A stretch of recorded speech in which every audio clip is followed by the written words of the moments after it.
Heat up a frying pan and pour some sort of oil or butter or whatever the hell you want in it. And then make that hot.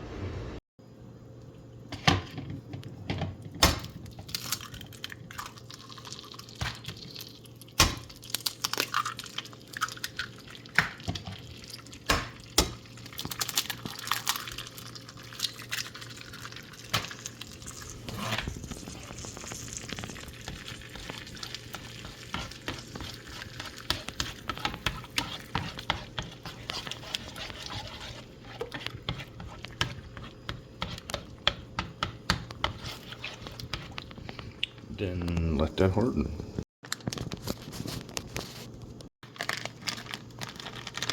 Pepper jack. Pepper jack cheese.